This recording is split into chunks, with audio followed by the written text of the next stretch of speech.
آج ہم بات کریں گے انسان کے آغاز کی۔ پہلا انسان، پہلا نبی حضرت آدم علیہ السلام۔ اللہ تعالیٰ نے حضرت آدم علیہ السلام کو مٹی سے بنایا، انہیں اپنی خاص مخلوق بنایا اور سب فرشتوں کو حکم دیا کہ آدم علیہ السلام کو سجدہ کریں۔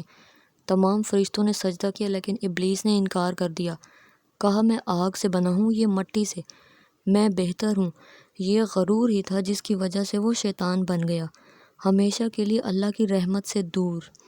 اللہ تعالیٰ نے حضرت آدم علیہ السلام اور ان کی بیوی حضرت حوا علیہ السلام کو جنت میں جگہ دی، فرمایا جنت میں رہو، سب کچھ کھاؤ، لیکن ایک درخت کے قریب مت جانا۔ شیطان نے ان کو بہکایا، کہا یہ درخت تمہیں ہمیشہ کی زندگی دے گا۔ حضرت آدم علیہ السلام اور حضرت حوا علیہ السلام نے غلطی سے اس درخت کا پھل کھا لیا۔ جیسے ہی انہوں نے اس درخت کا پھل کھایا، ان کو اپنی غلطی کا احساس ہوا، شرمندہ ہوئے، نادم ہوئے، اللہ سے معافی مانگی۔ حضرت آدم علیہ السلام نے اللہ سے دعا کی، اے ہمارے رب، ہم سے غلطی ہوئی، ہمیں معاف فرما دے ورنہ ہم برباد ہو جائیں گے۔ اللہ نے ان کی توبہ قبول فرمائی لیکن بطور آزمائش ان کو زمین پر بھیج دیا۔ فرمایا اب تم زمین پر رہو گے، تمہاری نسلیں پیدا ہوں گی، جو میرے بتائے ہوئے راستے پر چلے گا وہ کامیاب ہوگا۔ حضرت آدم علیہ السلام نے زمین پر اللہ کی عبادت کی، اپنے اولاد کو دین سکھایا، انہیں اچھے کاموں کا حکم دیا اور برے کاموں سے روکا۔ قابیل اور حابیل۔ حضرت آدم علیہ السلام کے دو بیٹے تھے، قابیل اور حابیل، دونوں نے اللہ کی راہ میں قربانی دی۔ اللہ نے حابیل کی قربانی قبول کی لیکن قابیل کی نہیں۔ قابیل ناراض ہو گیا، اس کے دل میں حسد آگ بن کر جلنے لگا۔ شیطان نے اسے بہکایا اور ایک دن اس نے اپنے ہی بھائی کو مار دیا۔ یہ دنیا کا پہلا قتل تھا، لیکن قتل کے بعد قابیل کو سمجھ نہ آئی کہ بھائی کی لاش کا کیا کرے۔ اللہ نے ایک کوا بھیجا، کوا زمین کو کھود کر ایک اور مردہ کوا کو دفن کر رہا تھا۔ قابیل نے کہا افسوس، میں اس کوے جیسا بھی نہ بن سکا کہ اپنے بھائی کی لاش کو دفن کرتا۔ یوں انسان نے دفنانے کا طریقہ سیکھا۔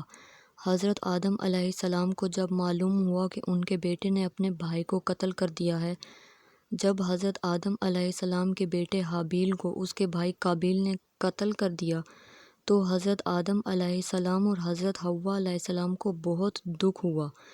ان کے دل غم سے بھر گئے کیونکہ یہ دنیا کا پہلا قتل تھا اور وہ بھی ایک بیٹے نے دوسرے بیٹے کو مارا۔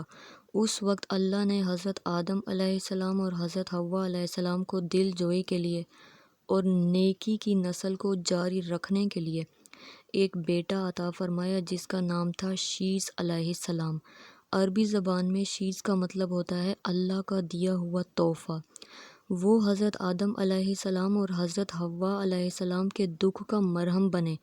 حابیل تو شہید ہو چکے تھے اور قابیل راہ ہدایت سے بھٹک چکے تھے۔ تو اللہ نے شیث علیہ السلام کو بطور نیک پاک اور نبی کے طور پر بھیجا۔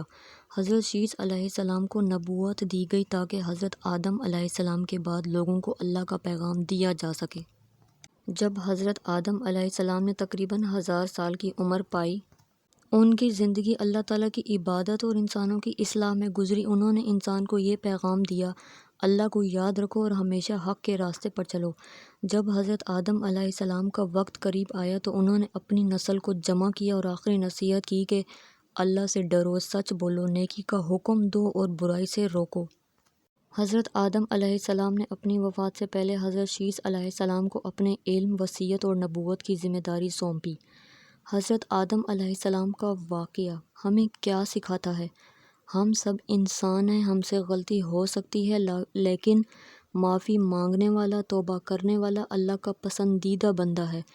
غرور اور تکبر انسان کو شیطان کے راستے پر لے جاتا ہے۔ علم، توبہ اور عاجزی ہی کامیابی کے راستے ہیں۔